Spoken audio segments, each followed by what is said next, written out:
Party سربراہ جو ہے نواز شریف صاحب، ان کے قریبی ساتھی جو کہ جاوید لطیف صاحب ہیں، ان کو بہت کلوز سمجھا جاتا ہے نواز شریف کے، انہوں نے یہ دعویٰ کیا ہے کہ مسلم لیگ نون اس وقت سابق آرمی چیف اور ISI کے جو سابق سربراہ ہیں ان کے خلاف ان کے احتساب کا مطالبہ نہیں کر رہی، بلکہ ان کرداروں کے احتساب کا مطالبہ کر رہی ہے جو 9 مئی میں انوالو تھے۔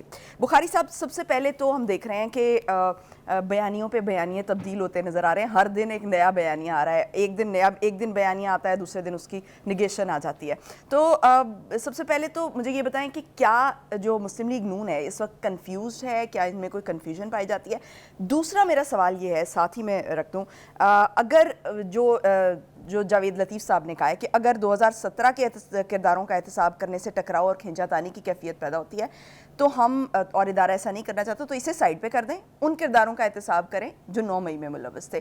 تو اس تناظر میں اگر آپ دیکھیں تو ان کا جو کل کا بیانیہ تھا یا جو نواز شریف صاحب کا بیسک بیانیہ تھا، کیا فرق پڑا ہے؟ بنیادی فرق کیا پڑا ہے؟ میں نے رفیع کا ایک گانا سنا تھا اپنے عہد شباب میں کہ ہر سوال ہی سوال کا جواب ہے، تو آپ نے بہت ساری باتیں جو ہیں وہ کہہ دی ہیں اور یقیناً وہ ساری باتیں ٹھیک ہیں، اس میں اضافے کی کوشش کرتے ہیں۔ لیکن اس سے پہلے کہ ہم اس موضوع کی طرف بڑھیں، وہ ہمارے پروڈیوسر صاحب کافی ظالم آدمی ہیں، وہ بریک ایسے پھینکتے ہیں کہ بات بیچ میں آدھی رہ جاتی ہے کبھی کبھی۔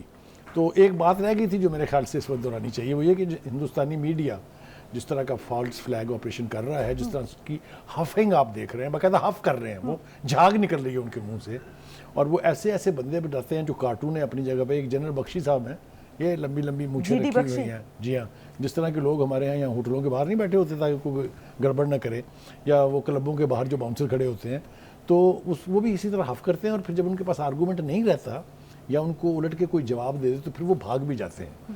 مجھے اچھی طرح سے یاد ہے، میں ذمہ داری سے کہہ رہا ہوں کہ میں نے انہیں ایک پروگرام سے بھگایا تھا، وہ ہندوستان کا ٹی وی تھا، وہاں سے بھاگ گئے تھے وہ۔ اچھا، جی ہاں، تو اینی وے یہ ضروری تھا۔ اب آج جناب آپ کے سوال کے اوپر آپ نے یقیناً صحیح سمت میں اشارہ کیا ہے۔ بیانیے نہ روز بنتے ہیں نہ روز بکتے ہیں، اور خاص طور سے ایک ایسی پارٹی جو اپنے آپ کو پاکستان کی سب سے بڑی سیاسی پارٹی کہتی ہو، چاہے وہ پیپلز پارٹی ہے چاہے وہ نون لیگ ہے، ان کے بیانیے دنوں کے حساب سے یا ہفتوں کے حساب سے تبدیل نہیں ہونے چاہیے۔ میں یہ ذاتی طور پر سمجھتا ہوں کہ اس یو ٹرن سے، اور میں آپ کو لکھ کے دینے کے لیے تیار ہوں کہ اسی پاکستان کے میڈیا پر یہ پروپیگنڈا ہوگا ان کے خلاف، یہ کہا جائے گا ان کے خلاف، ان کے مخالفین یہ کمپین بنائیں گے کہ انہوں نے انڈر پریشر اپنا بیانیہ بدلا ہے۔ ہم نے 3 پروگراموں میں نے اور آپ کے نے بیٹھ کے کہا کہ کوئی پیغام نہیں گیا تھا جی، وہ ڈرنے والے نہیں ہیں جی، وہ تو انہوں نے یہ کر دیا، یاد ہے نا؟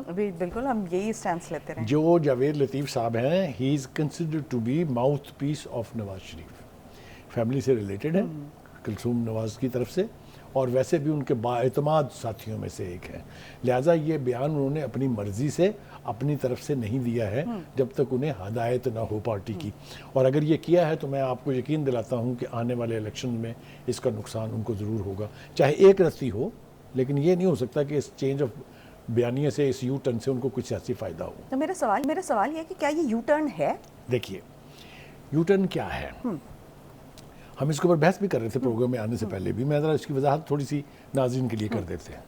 آپ نے کہا کہ جرنیلوں اور ججز کا احتساب ہونا چاہیے، یہ مورل پوزیشن ہے، لیکن پھر آپ نے اس کو کوالیفائی کیا کہ نہیں، جو 2017 میں اور 2018 میں جن لوگوں نے کیا تھا ان کے خلاف مقدمات قائم ہونے چاہیے، ان کو سزا ملنی چاہیے، سزا ملنی چاہیے، یہ 7 لفظ تھا ان کا۔ اب آپ یہ کہہ رہے ہیں کہ اگر 2017 کے افراد کے خلاف آپ ایکشن نہیں کرنا چاہتے، نہیں کر سکتے یا نہیں ہو رہا، تو ان کو ایک طرف رکھ دیں، دیٹس دا یو ٹرن۔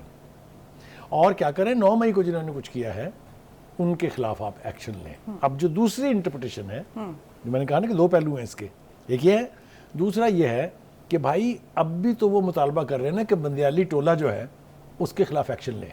اچھا، اب بھی یہ مطالبہ برقرار ہے؟ دیکھیں نا، یہ اس کے بعد جو یو ٹرن ہے وہ یہی ہے نا کہ پہلے تھا کہ جتنے جنرل اور ججز ذمہ دار ہیں ان سب کا احتساب کریں۔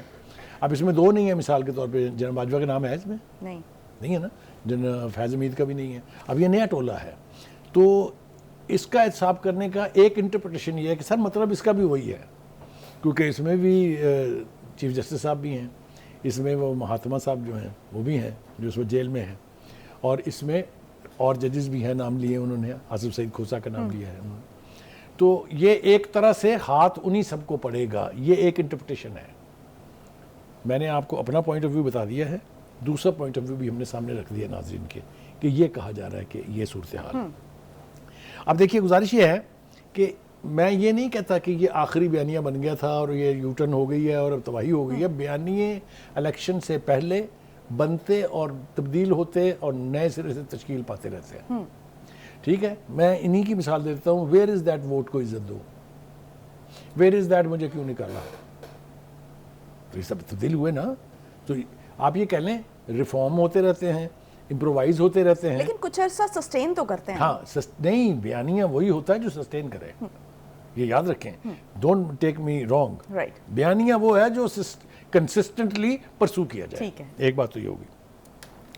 دوسری بات یہ ہے کہ جناب وزیر اعظم صاحب نے ان کے بارے میں جو یہ ابہام ہے کہ وہ آئیں گے تو جیل جائیں گے, جلسہ کریں گے, گھر جائیں گے, کیا ہوگا, اس کے اوپر کیٹیگوریکلی انہوں نے پچھلے 2-3 انٹرویوز میں ذکر کیا. آج پھر انہوں نے اس کا تذکرہ کیا کہ دیکھیں. اس پہ جانے سے پہلے میرا ایک سوال ہے کہ کیا جو نون لیگ ہے وہ اس وقت بار بار جو بیانیوں میں تبدیلی کر رہی ہے, کیا وہ پی ٹی آئی والا کام کر رہی ہے کہ عوام کا ریئیکشن چیک کریں, عوام کا مائنڈ سیٹ چیک کریں, اس کے بعد ایک بیانیہ بنائیں جو مقبول ہو جائے؟ دیکھیے گزارش یہ ہے کہ بیانیے جو ہے نا سیاسی پارٹی کے, اور ایک ایسی سیاسی پارٹی جو 3 دفعہ حکومت بنا چکی ہو, جس کی 4 دفعہ پنجاب جیسے صوبے میں حکومت رہی ہو, وہ عوام کا ریئیکشن گیج کر کے بیانیہ نہیں بناتے ہیں.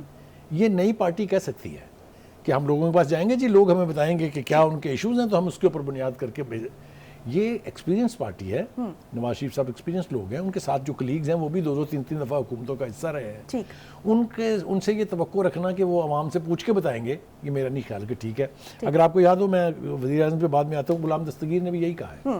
اس نے کہا جی وہ واپس آئیں گے اور سیدھا جائیں گے جلسہ کا, اور وہاں وہ اعلان کریں گے کہ جی حتمی بیانیہ کیا ہے. ٹھیک ہے, مطلب وہ کلیئر ہو گیا. میں یہ مارجن دینے کے لیے تیار ہوں, لیکن جیسا میں نے کہا ایسی سیاسی جماعتیں عوام کا ریئیکشن گیج کر کے نہیں کرتے. ان کے پاس اپنے پاس اتنی ویژن, اتنی وزڈم ہونی چاہیے کہ وہ بیانیہ باقاعدہ بنائیں. بخاری صاحب اب آ جاتے ہیں وزیر اعظم پہ کہ ان کو بار بار ایکسپلین کرنے کی ضرورت کیوں پڑ رہی ہے. دیکھیے ان کے اوپر الزام لگائے جا رہے ہیں. ان کے اوپر یہ الزام ہے کہ آپ جی نون لیگ کی بی جماعت ہے, بی کلاس ہے.